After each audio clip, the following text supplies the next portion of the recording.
le matin, il faut... Je suis venu pour la cause de l'évangile.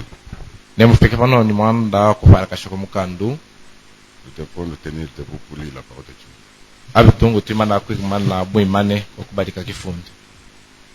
J'ai tellement pris avec le cantique que j'ai trouvé en train de jouer. J'étais pris par le cantique que j'avais trouvé en train de jouer.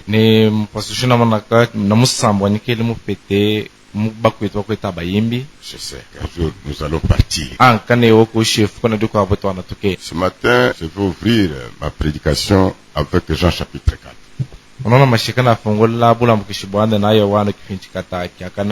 Depuis 46e verset.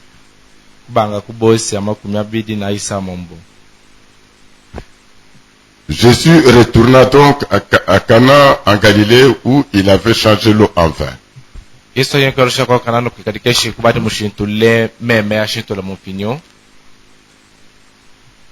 Il y avait à Capernaum un officier du roi dont le fils était malade.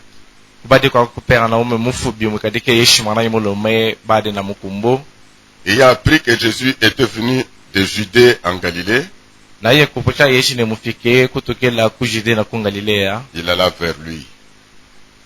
Il alla vers lui et le pria de descendre et de guérir son fils qui était près de mourir.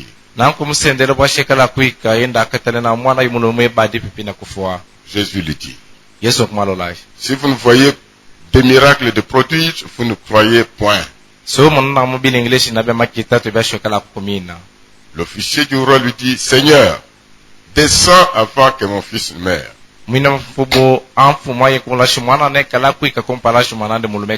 Va, lui dit Jésus. Ton fils vit. Et cet homme crie à la parole que Jésus lui avait dite. Je répète. Va, lui dit Jésus. Ton fils vit. Et cet homme crie à la parole que Jésus lui avait dite. Il s'en alla. Comme déjà il descendait, ses serviteurs venant à sa rencontre lui apportèrent cette nouvelle.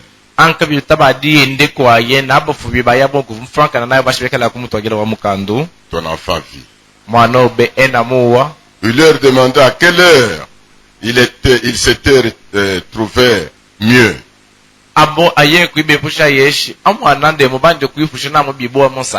Il lui dit, hier à la 7e heure, la fièvre l'avait quitté.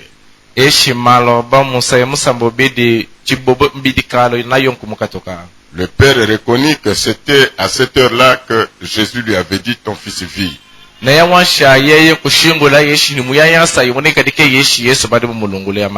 Il prie, lui et toute sa maison. Nous lisons aussi Jean chapitre 10.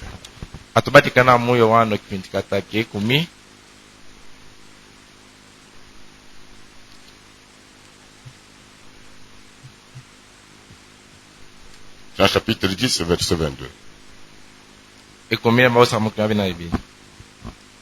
On célébrait à Jérusalem la fête de la dédicace.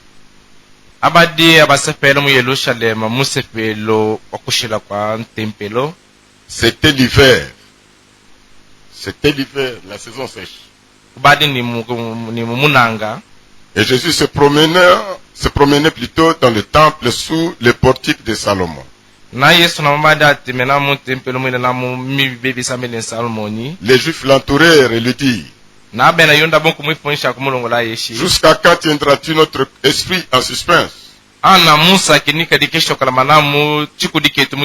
Si tu es le Christ, dis-le-nous franchement. Jésus leur dit, je vous l'ai dit, et vous ne croyez pas. Les œuvres que j'ai faites au nom de mon Père rendent témoignage de moi, Créateur des cieux et de la terre. Merci. Nous te bénissons, Père. Comme notre pasteur t'a dit. Parce que tu as voulu nous faire grâce que nous soyons comptés parmi les vivants ce matin. Ce matin, partout sur la terre, il y a des pleurs. Si ce n'est pas papa qui est parti, c'est la maman. Ce n'est pas la maman, c'est un de nos enfants. Des grandes personnes sont parties cette nuit. Des gens de bien, des richards sont partis. Les gens qui mangeaient les choses bien, contrôlées par la médecine, sont partis. Ce que nous sommes, c'est ta grâce. Et nous te disons merci. Nous sommes ici au nom de Jésus-Christ et pour Jésus-Christ. Nous sommes ici conformément à ta commission que tu avais donnée à l'Église. Allez partout dans le monde, prêcher la bonne nouvelle à toute la création. Celui qui croira, qui sera baptisé, sera sauvé. Celui qui ne croira pas sera maudit. Ils ne peuvent pas croire s'il n'y a pas quelqu'un qui a prêché. On ne peut pas trouver un prédicateur si Dieu tu ne l'as pas envoyé. Si n'était ta volonté, je ne serais pas ici, Seigneur. Tu créerais une occasion autre, parfois une grande maladie ou un événement quelconque pour empêcher que j'arrive ici à Kabinda. Et si je suis arrivé, c'est que je suis dans ta volonté. Descends ce matin, Seigneur. Tu avais dit, dans le dernier jour, personne ne prêchera son frère. Tous seront enseignés de Dieu. Fais de moi un simple instrument devant ton Père que tu vas utiliser. Fais de moi un costume que tu portes ce matin pour te présenter devant ton peuple. Donne à ce peuple la parole. Tu connais la fin de ce peuple. Tu connais sa soif. Tu connais ses attentes, ses espoirs. Tu connais les maladies qu'a le peuple. Tu connais la difficulté de chacun. Tu connais le pourquoi, le comment, le qu'est-ce que c'est de chacun. Toi, tu as dit, venez à moi. Vous qui êtes fatigués, chargés, moi je vais vous donner du repos. Le voilà, Seigneur notre Dieu. C'est toi qui donnes le repos de l'âme. Même le repos du corps. Certains sont sur les bancs malades ce matin. Toi, tu as dit, je leur ai envoyé ma parole. Ma parole les a guéris. Qu'aucune personne entrée malade ne puisse se retourner comme elle était venue. Amen. Que chacun reçoive sa guérison au nom de Jésus. Amen. Tout celui qui est venu avec un problème, avec une question sur le cœur, qu'il reçoive la solution, la réponse à son problème. Amen. Où est ton serviteur par qui tu vas parler? Donne-nous la parole appropriée pour ton peuple. Quand nous le demandons par la foi de Christ Jésus. Amen. Que Dieu vous bénisse, mes frères et sœurs.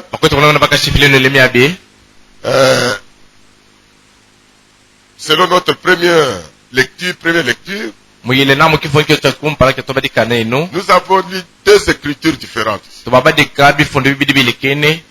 Nous avons parlé déjà au chapitre 10, verset 20, 46 jusqu'à 53. C'est la pensée avec laquelle je veux ouvrir le colis que j'ai apporté, non à l'église de Kabinda, mais à un individu de Kabinda.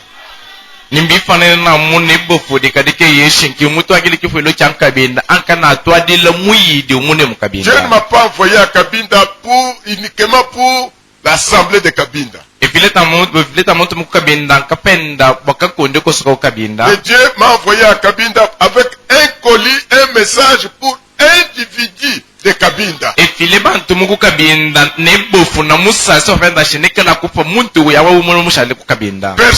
Personne ce matin sur le banc n'a pas trois oreilles.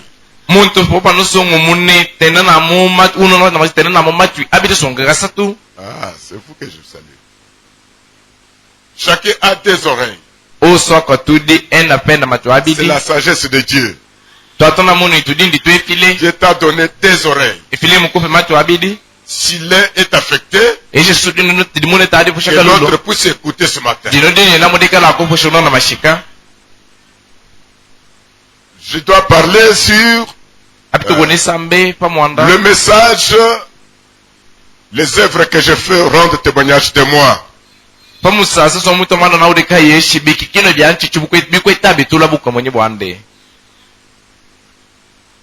On a chanté ce matin. nous allons nous envoler. Nous allons partir. Notre horloge montre que c'est tout prêt.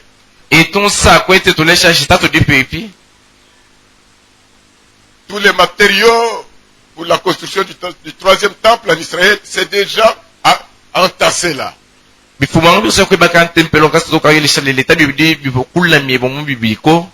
Tout est déjà là. Et Israël s'est décidé que c'est la 2025 ici qu'il va commencer la construction du troisième temple. Mais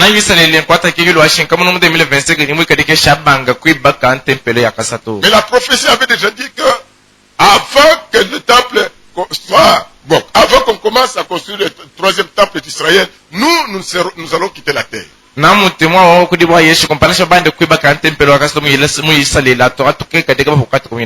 fais maintenant parfois cette troisième semaine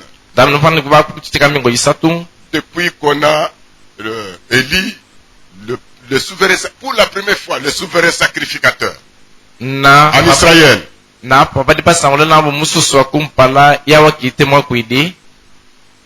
Donc, on a eu le pape, pardon, on a eu le temple, avant que le temple soit construit, on a déjà le souverain sacrificateur.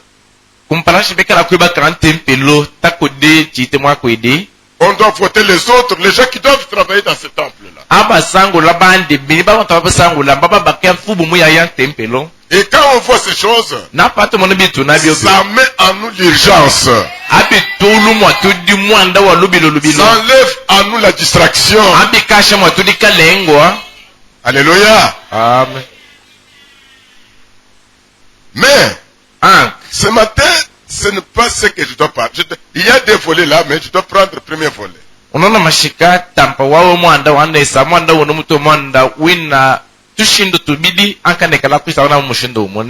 Ce que je dois parler,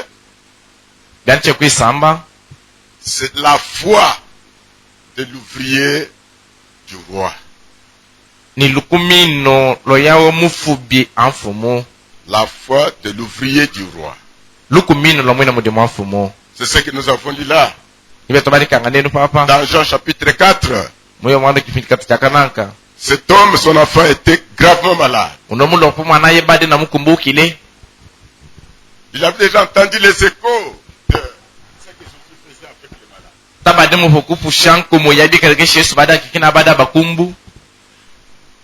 Mais il n'a pas mené l'enfant à l'hôpital.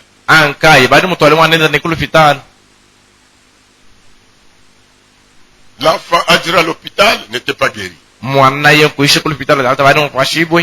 Mais quand ce monsieur a entendu que Jésus est venu, il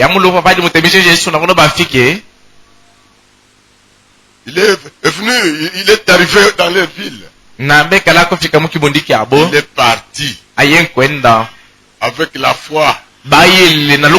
C'est ça. Croyant que si Jésus arrive chez lui, prie pour son enfant, l'imposant les mains, l'enfant sera guéri. C'était ce que lui avait. Lorsque vous verrez que le temps de terminer presse, moi, vous me faites signe. Que je ne puisse pas aller au-delà de l'horreur. Alors il est parti. Il a trouvé Jésus. Vous savez, dans la Bible ici, on parle de Jésus fidèle aux invitations, au rendez-vous.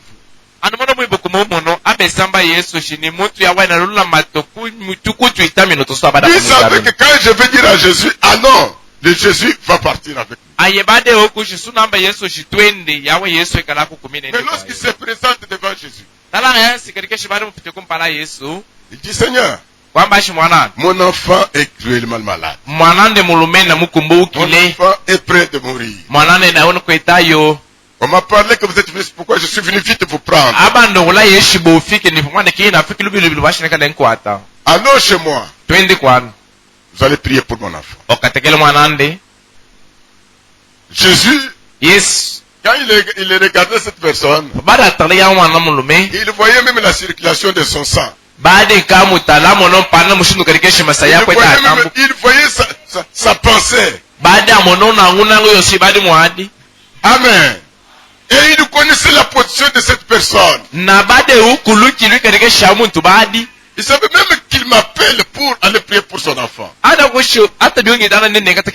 Et que je parte, je prie. Son enfant.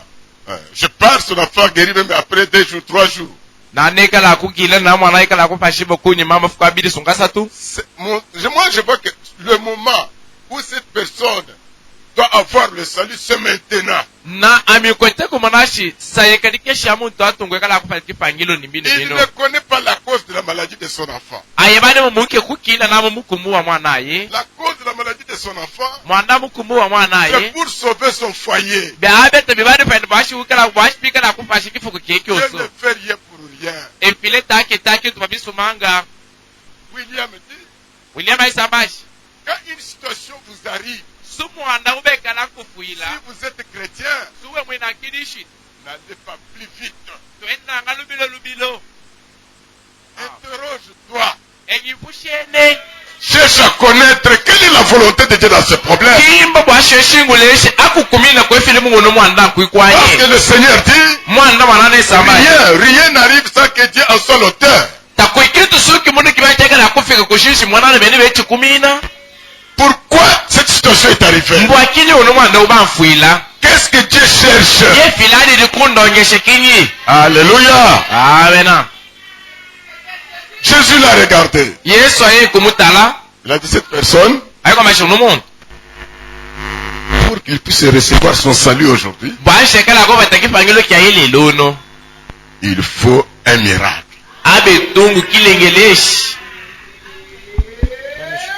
Il doit regarder. Il a dit, vous, si vous ne voyez pas le miracle ou le prodige, vous ne croirez point. L'homme a dit, j'écoute tout ce que vous dites là, Seigneur. Mais mon problème est quoi? Levez-vous, allons. Que tu pries pour mon enfant, l'imposer. L'enfant va mourir. Vous faites beaucoup d'histoires ici. Je suis venu vous chercher. Qu'est-ce qu'il faisait? Il voulait que Jésus fasse sa volonté à lui. Jésus faisait la volonté de son Père. Jésus ne faisait même pas sa propre volonté. Dans Jean chapitre 5 verset 19 il dit, le Fils ne peut rien faire de lui-même. Le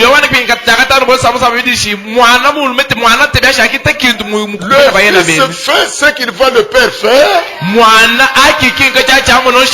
lui aussi le fait.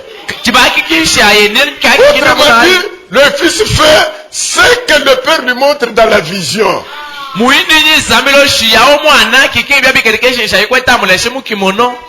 Mais lui persuadait Jésus. Jésus lui a regardé encore une fois. Il a dit, va. Ton fils vit. Nous sommes enseignés que pour la prière de malade, il faut qu'on prie pour le malade, qu'on impose les mains. Ouais. Mais ici, va, ton fils vit. La Bible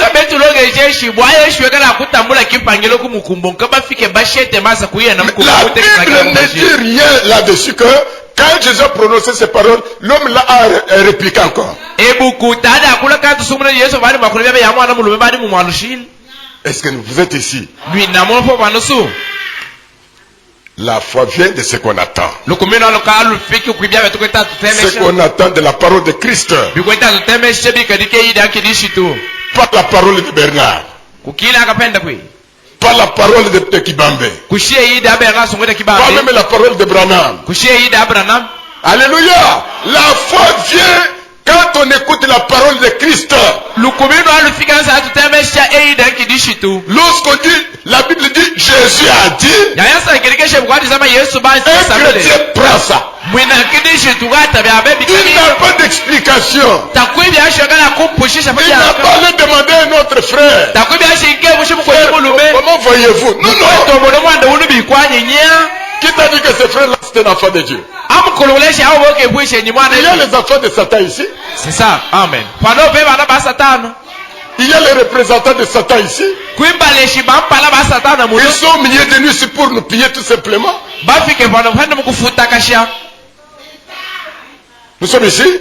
Ce n'est pas la question d'aller demander à votre femme pour croire ce que Jésus a dit. Ce n'est pas la question de demander à votre mari pour croire ce que Jésus a dit. C'est un problème individuellement. Amen. Quand Jésus a dit va ton fils vit, on a pris Jésus au mot. C'est ce que je cherchais. Je pars. Pasteur, au revoir. Je pars. L'homme est parti. Pendant qu'il descendait vers chez lui, ses serviteurs viennent. Il les regarde. Qu'est-ce qu'il y a? Nous vous apportons une bonne nouvelle. Ton fils vit. Alléluia. Les mêmes paroles que le Seigneur avait prononcées là-bas, ça sort maintenant dans la bouche des serviteurs. Ton fils vit. C'est vrai? Depuis quelle heure? Depuis hier à 7h du matin. L'homme, quand il a entendu hier à 7h du matin, c'est à 7h que j'étais avec le Seigneur. Et le Seigneur m'a dit que va, ton fils vit. Écoutez. Mais si papa là avait dit, ça va? Tu dis que mon fils vit? Mais allons d'abord. Je crois que ce que vous dites là. Allons d'abord. Mais Jésus l'arrêta. Il lui a dit, va. Parce que toi, si tu ne vois pas de miracles, de prodiges, toi tu ne crois pas, va ton fils vit. Et la personne a crié. Lorsqu'il a crié aux paroles qui étaient sorties de la bouche du Seigneur, il a eu ce que son cœur désirait. Amen. Tout est possible à quiconque croit. Même ce matin, tout est possible à quiconque croit. Et croire, c'est un don. Un don qui vient de Dieu. Si tu n'en as pas, tu peux aussi la demander à Dieu. Seigneur, donne-moi la foi. La foi de croire ce que tu dis. Je ne veux pas être une personne qui raisonne sur la parole. Jusqu'à quand? 5 ans, 10 ans, 20 ans sur le bas de l'église. Toujours un intellectuel qui raisonne sur la parole. Non, un chrétien, quand Dieu prononce la parole, quand on le lit la Bible, il croit. Et c'est en croyant que vous matérialisez ce qui est dit dans la Bible là. La parole devient une réalité. Bien-aimé dans le Seigneur, dans ce message, le message que Dieu nous a envoyé par Frère Branham, c'est un message riche. C'est vrai. Ce message renferme tout ce qui est des besoins des gens du temps de la fin. Dieu nous a envoyé un message riche. Tout ce que nous avons besoin, tout ce que nous voulons être, c'est dans le message. Amen. Il suffit tout simplement croire le message. Voilà cette personne. Mais il a cru. Ou plutôt, elle a cru. Il a cru les paroles. Une courte phrase. Ton enfant vit. Lui qui a fait un long voyage. Mais pour trouver seulement cette petite phrase-là, il s'est accroché à cette parole. Son cœur était satisfait. Là où il y avait le désespoir, il y a eu l'espoir. Maintenant, qu'est-ce qui est arrivé là? C'est là où je devais arriver. C'est là le problème de cette écriture. Si Jésus partait et priait pour cet enfant, l'enfant n'allait pas guérir sur place. Parce que ce n'était pas le plan du Père. Amen. Le plan du Père, il fallait que Jésus prononce la parole. Sans voir l'enfant. Pour le toucher. Mais qu'il prononce seulement la parole. Et que l'enfant guérisse. Pour que le salut qui était en Jésus là entre dans la famille.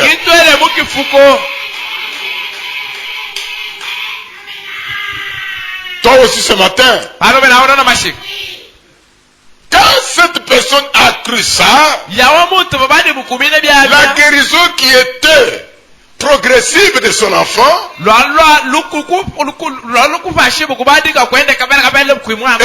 rendue à un miracle. Était ramenée à un miracle.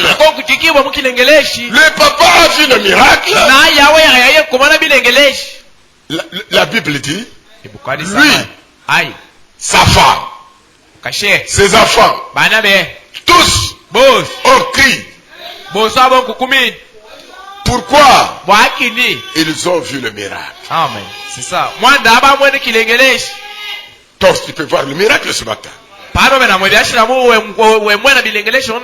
Tu n'as pas dormi toute la nuit. L'enfant vous a dérangé. Tu es même venu. Oui. Tu as laissé cet enfant avec la fièvre. Si tu crois ce matin, les mêmes paroles que Jésus avait prononcées, se répètent encore. Retourne à ta maison. L'enfant est guéri. Croyez-vous comme ça? Tout est possible à quiconque croit. Tout dans le royaume de Dieu, c'est l'affaire de la foi. Il y a aussi un autre cas. C'est le cas de la mort de Lazare. C'est dans le même livre de Jean chapitre 11. Messager dit, Jésus, après la mort de Joseph, son père nourrisseur, parce qu'après Jésus, Marie a fait des enfants avec Joseph. Mais à un moment, Joseph, s'il a trouvé la maladie, Joseph est parti. Quand Jésus est parti, plutôt quand Joseph est parti, Frère Branham dit, Jésus a quitté sa mère. Il est allé rester avec Lazare et ses deux sœurs. Lazare était l'unique frappant de pain dans la ville. Frappeur de pain. Lazare était celle qui faisait le pain. Et Jésus aimait beaucoup du pain. Il est parti rester avec Lazare. Il était ordinaire. Il n'y avait pas un signe qui pouvait montrer à Lazare que cette personne qui est chez toi, c'est une personne exceptionnelle. Il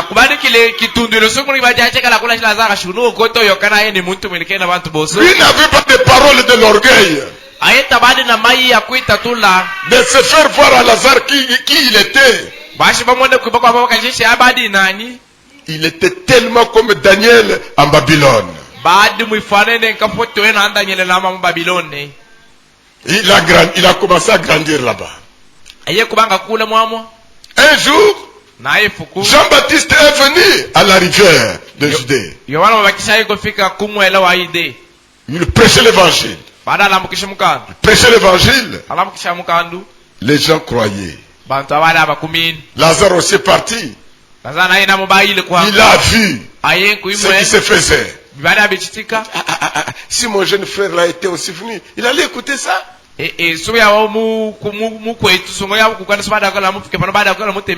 homme qui semble être, qui n'a jamais vu même le banc de l'école.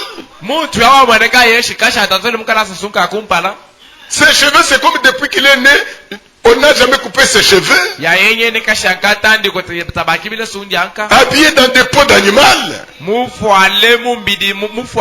ce qui sort de sa bouche, on n'a jamais entendu cela dans une autre bouche sur la terre. Amen. Le ministère n'est pas le costume. Mais parfois vous autres, pour croire qu'il est ministre de Dieu, il faut qu'il soit en costume. Ce n'est pas ça le ministère. Le ministère n'est pas la licence que pouvait avoir à l'université. Le ministère, c'est une capacité que Dieu a donnée à l'homme depuis l'éternité. Dieu avait vu Kibambe avant que le monde existe. Dieu avait connu les erreurs de Kibambe avant que le monde existe. C'est ça, amen. Il connaissait le nombre de ses chutes sur la terre. Mais dans son amour, dans sa préscience, dans sa beauté pour Kibambe, il lui a fait prédicateur. Un prédicateur qui n'existe pas encore. Kibambe n'est pas encore sur la terre. Kibambe étant un attribut à Dieu. Dieu l'a fait ministre de l'évangile. C'est ça que Dieu dit à Jérémie. Quand il appelait Jérémie au service, Jérémie dit, hey, moi je suis enfant. Ne dis pas que tu es enfant. Je t'ai fait prophète depuis le sein de ta mère. Amen. Mais parfois c'est là que Dieu envoie avec le ministère sont moins considérés.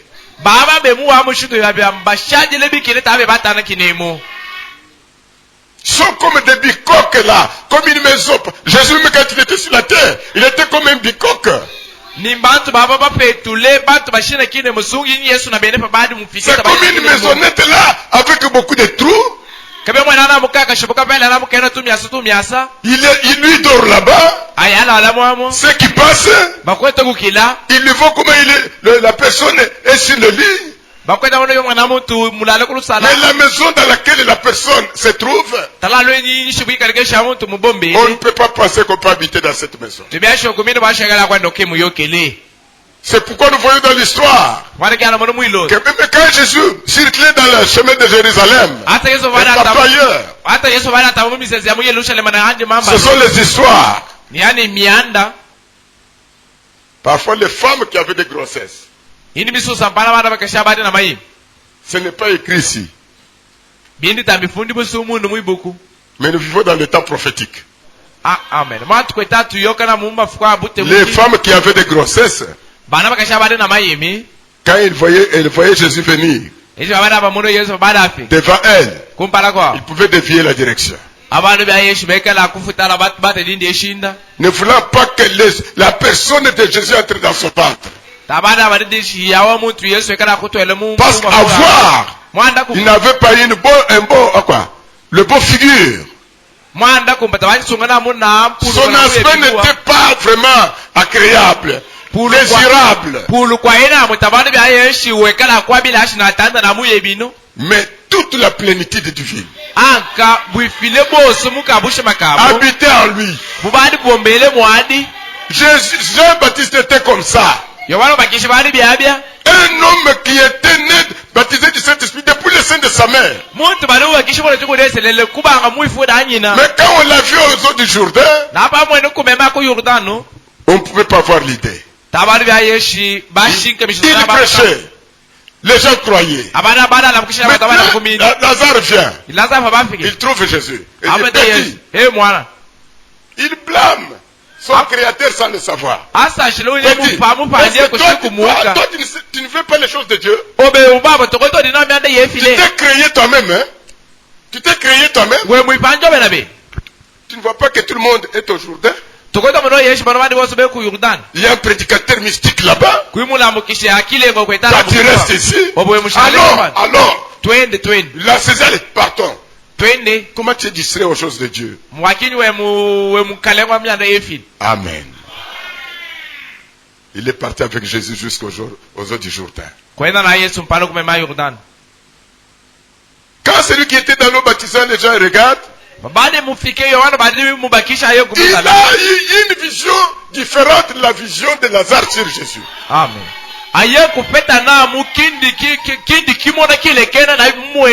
Alléluia. Quand Jean-Baptiste a regardé Jésus de loin, il a une autre vision sur Jésus qu'avait Lazare.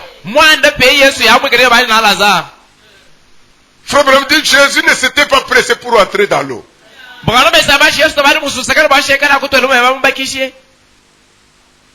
Il a attendu. Il fallait qu'il écoute d'abord la parole.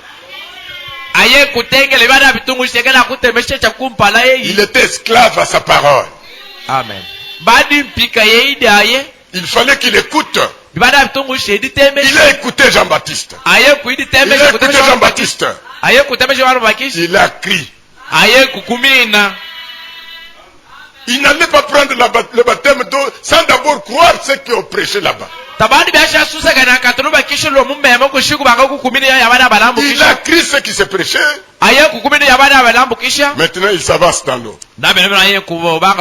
Jean le regarde. Il dit non. Ce n'est pas moi qui peux te baptiser. Qui était-il Jean? Qui était Jean? Un prophète.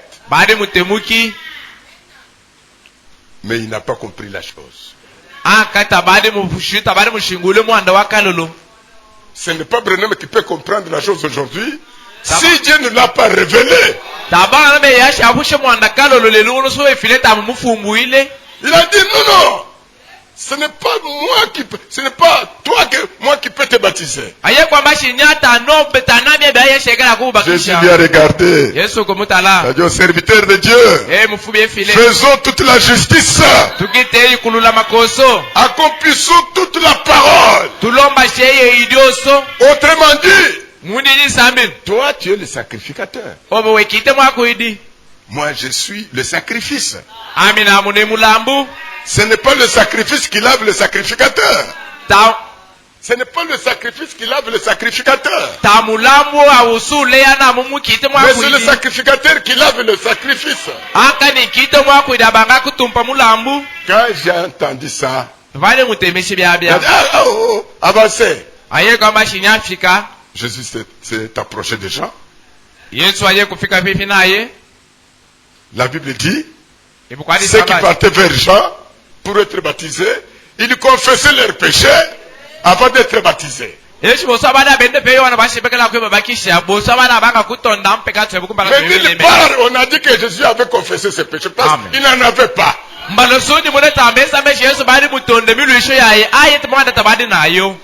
Il est entré bonnement dans l'eau. Quand Jean le baptise et que Jésus sort, la divinité quitte le ciel. Toute la divinité. Rien de divinité était resté là-bas. Le trône était resté vide. Les anges ne comprenaient pas il s'agit de quoi. Dieu est descendu sous forme de la colombe. Il habitait en Jésus. C'est à ce moment-là que Jésus devient Dieu. Amen. Amen. Alléluia. Amen. Là, Jésus devient Dieu. Dans la chair humaine.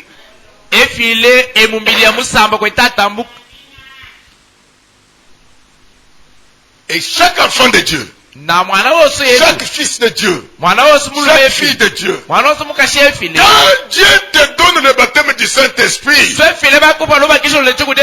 automatiquement tu deviens Dieu en miniature. Et tu ne pêches plus. Amen. Le baptême du Saint-Esprit pour un homme, quand vous le trouvez, c'est comme si vous avez corrompu Dieu. Dieu devient aveugle. Là où on te voit pécher, Dieu ne voit pas. Comment tu peux pécher? Alors que Jésus dans le corps de chair avait pris ta mort sur la croix. Tes péchés sur la croix. Un chrétien ne peut pas pécher. Un chrétien commet des erreurs. Amen. Amen. Qu'est-ce qui prouve que tu es chrétien? C'est quand une erreur entre dans ta vie, tu perds la joie. Quand tu commets une erreur, la joie quitte. Tu es embrouillé, tu es devenu malade. Tu es devenu malade. C'est comme la biche. C'est comme la biche dans Ésaïe 42. Quand la biche est sortie, la biche n'était pas partie dans la recherche qu'on puisse le mordre par le loup. La biche est sortie pour brouter les herbes là-bas. C'est ça qu'elle fait, c'était sa nourriture. Mais par surprise, le loup vient. Commence à le poursuivre, allez, il le mordit. Il prend un morceau de la viande. Maintenant la biche savait où se trouve sa guérison. D'où est-ce qu'il peut trouver sa vie sauvée?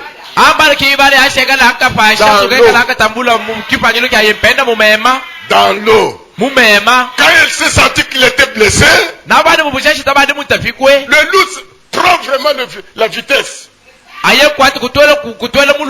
vers l'eau. Sachant que si je me plonge dans l'eau, j'aurai la vie sauve.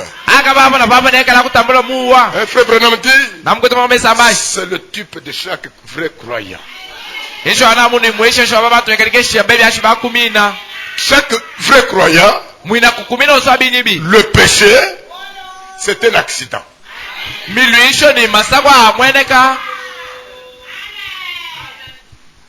Même nous marchons quand nous marchons dans la route ici. Est-ce que tu tombes par volonté? C'est pour aller quelque part. Tiens, tu as quelque chose? On ne peut pas tomber. Si tu es chrétien, tu as Seigneur. C'est un accident. Le péché pour un chrétien, c'est un accident. Ce n'est pas quelque chose qu'on a préparé. Nous sommes ici. Mais la preuve que c'est un chrétien, quand il tombe, il connaît où aller avec son péché.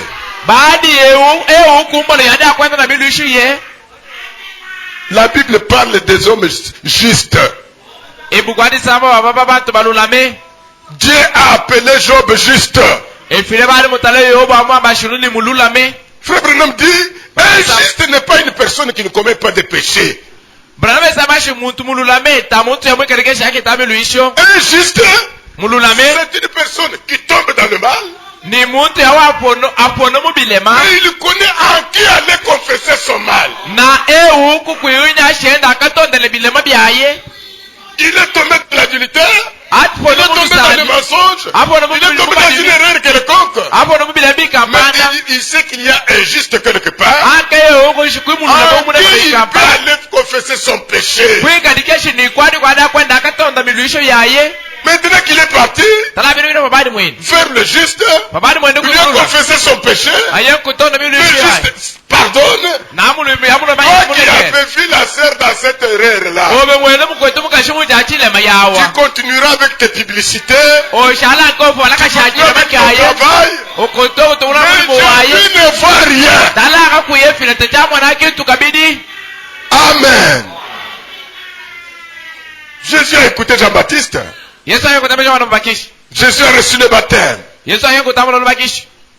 Quand il sort, la divinité quitte le ciel, descend sur la faute, sur l'homme de Jésus. La voix crie dans le cieux. Voici un homme, mon fils bien-aimé, à qui j'ai le plaisir d'habiter.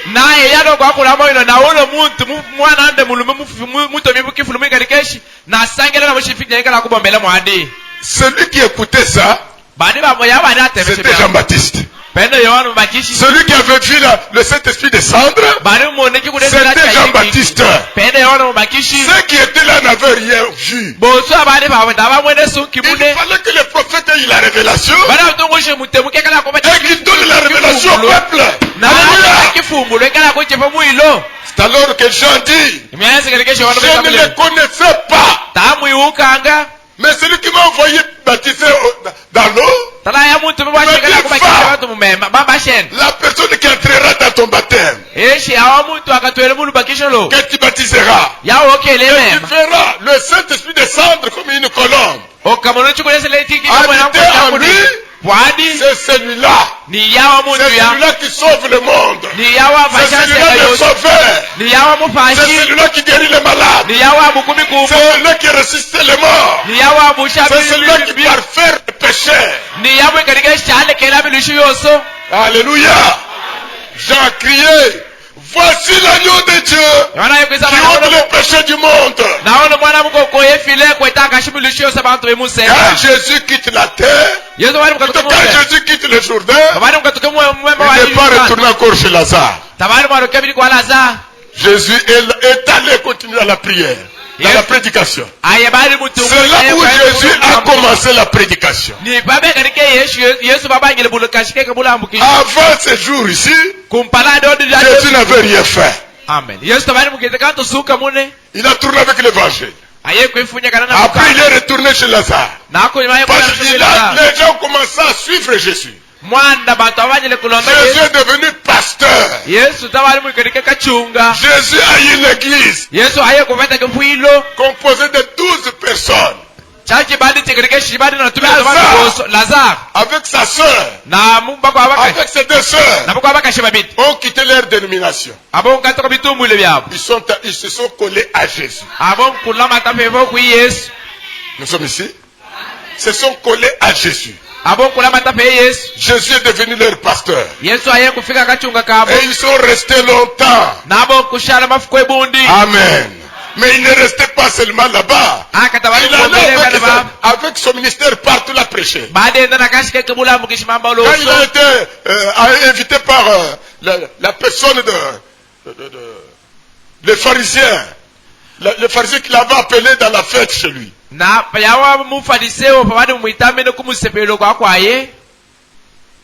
Quand il était dessus là-bas, l'une de ses sœurs, Marie, la sœur de Lazare, qui était prostituée, qui avait cassé le mariage de Jean, et poussé par Dieu, parce que ce n'était pas un endroit où elle pouvait arriver. Les pharisiens avaient leur sainteté. Jamais une prostituée ne pouvait pas aller se réunir avec eux. La prostituée est venue. Il a regardé sur la fenêtre. Il a vu Jésus au coin, avec le poussière partout. Le poussiéreux. On n'a même pas lavé le pied. On ne lui a même pas lavé la tête. On ne lui a pas donné le tenue de la fête. C'est qu'ils ne le connaissent pas. Mais c'est mon pasteur. C'est Dieu. Qu'est-ce que je peux faire pour lui? Simon l'a dessus chez lui. La femme a fui, a couru chez elle. Elle a pris l'argent. Tout l'argent qu'elle avait dans la caisse. Elle a dit, je vais acheter à cet homme le parfum le plus cher.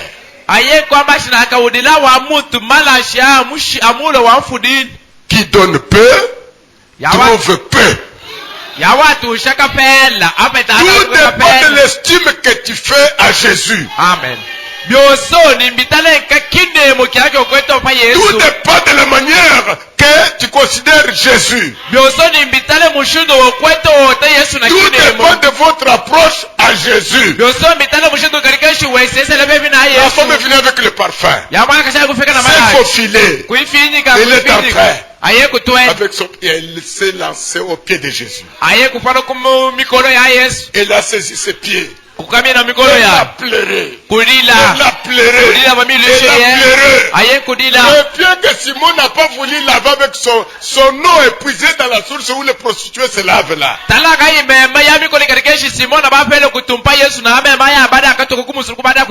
femme, elle a lavé le pied de Jésus avec ses armes.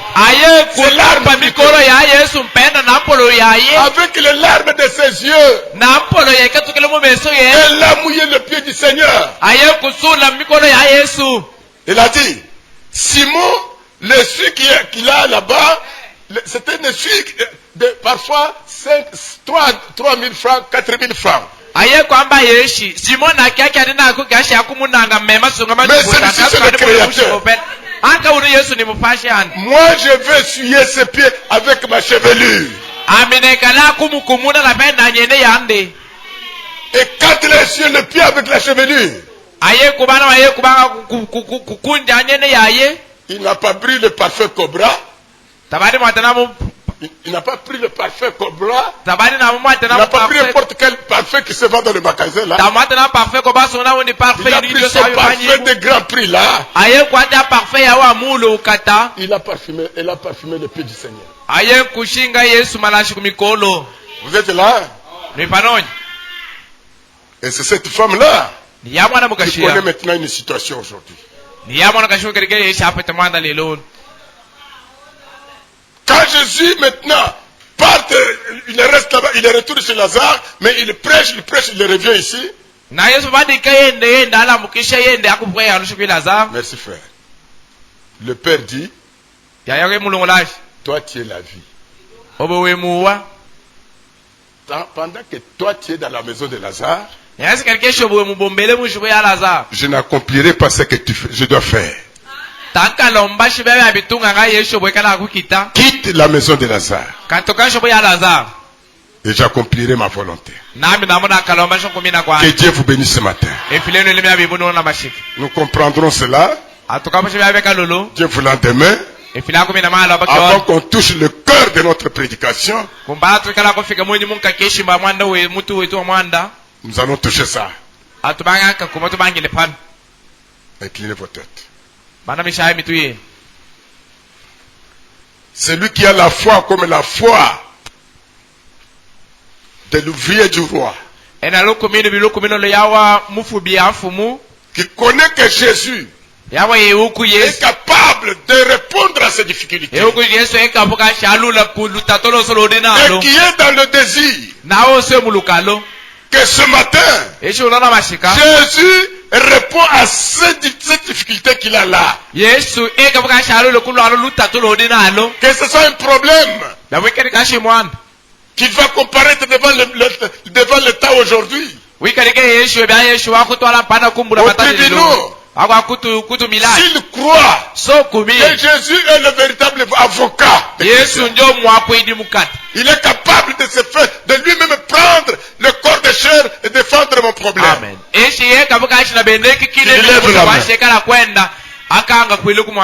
Les besoins sont nombreux. Levez seulement la main. Je fais une courte prière. Seigneur Dieu d'Israël, tu as dit dans ta parole, tournez le regard vers moi. Vous serez sauvés. Parce qu'en dehors de moi, il n'y a pas autre personne. Il n'y a pas un autre sauveur. Venez à moi, vous qui êtes fatigués et chargés. Moi, je vais vous donner du repos. Et tu as dit, je leur ai envoyé ma parole. Ma parole les a guéris. Les mains des enfants sont levées. Derrière chaque main, il y a un problème. Toi, la grande colonne de feu, marche derrière chaque main. Vois le problème. Là où il y a la maladie, que la maladie quitte au nom de Jésus. Là où il y a un problème, une difficulté, que cela quitte au nom de Jésus. N'importe quelle situation qui a accablé mon frère, ma soeur, qui le tourmente, la situation qui est accusée derrière la main qui est levée. Que cette situation trouve la solution au nom de Jésus-Christ. Oh Dieu, merci Seigneur. Quand nous allons quitter ici, tes filles seront dans le marché. Parfois, elle n'a pas la marchandise qui est plus brillante que la marchandise du voisin. Mais Dieu, dans ton grand amour, pendant que les gens vont dans le marché avec des esprits de fétiche et d'autres choses, mais tes fils et tes filles vont ouvrir leurs étalages, leurs boutiques, par la foi en toi. Toi qui as dit, l'homme, c'est pas le sujet de ton front que tu gagneras le pain. Tu es Jéhovah de miracles. Fais miracle, afin que chaque enfant de Dieu qui verra ce miracle, qu'il puisse donner le témoignage. Que ce matin, ce n'était pas la question de l'homme. Dieu a parlé, Dieu a accompli sa parole. Bénis notre pasteur. Tu connais que sa santé est tourmentée par le diable. Et si tu le laisses longtemps dans cette difficulté, alors que tu as donné une grande responsabilité, qui peut le faire mieux que lui, Seigneur? Toi, le Jésus docteur, tends ta main, touche ton fils, cicatrise la plaie, afin que ton fils puisse continuer le combat jusqu'à ce que tu viennes. Bénis les foyers des croyants. Bénis leurs activités du jour. Je te demande par la foi de Christ Jésus. Amen. Que Dieu vous bénisse.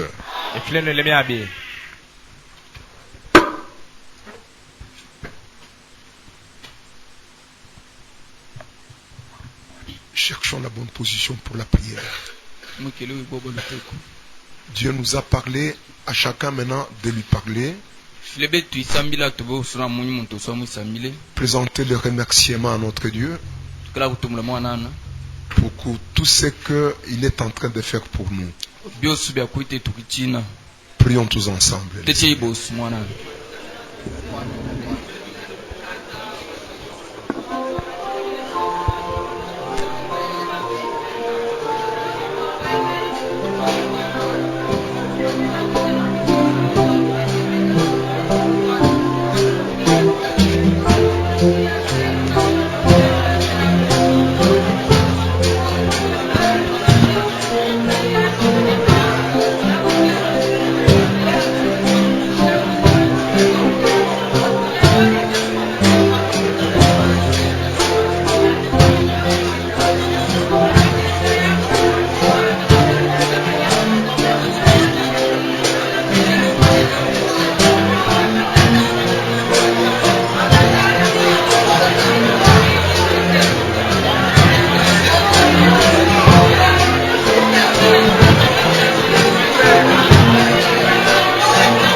pouvons dire que, Seigneur, on est un peuple très flatté.